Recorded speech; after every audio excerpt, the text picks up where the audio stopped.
ए भौजी, अरे रात में काहे कूदत रहलू हो? आह ये देवर जी, रतिया एगो मूस न घुस गई रहुए।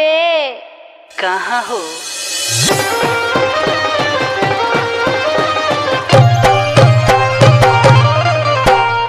आप सुन रहे हैं राज दीवाना को।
गोरी के बुझाइल कुछुआ भीतर पकोट लेलत लागे इनका बाउर।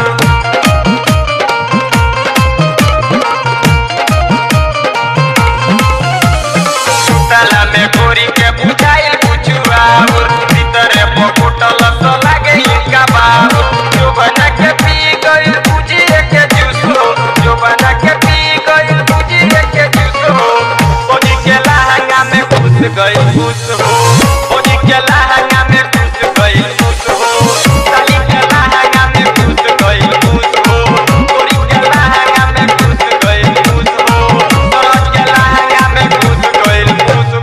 आप सुन रहे हैं राज दीवाना को।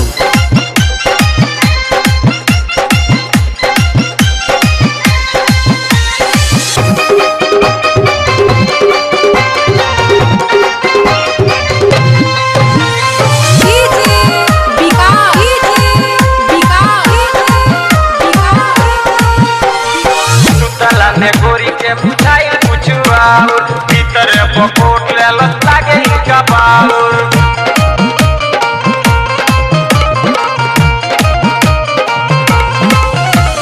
सुतला में गोरी के बुझाइल कुछुआ भीतर पकोट लत लागे इनका बाउर।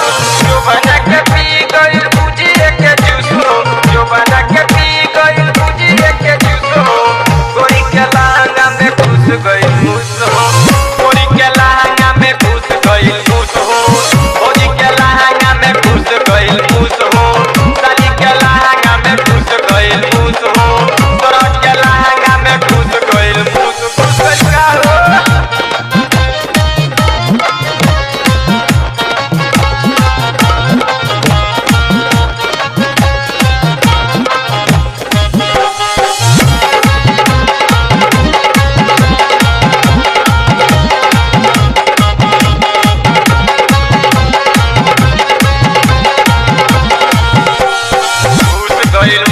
मचल खलो खली आगे पीछे जाम इनकर भइल बावे नली।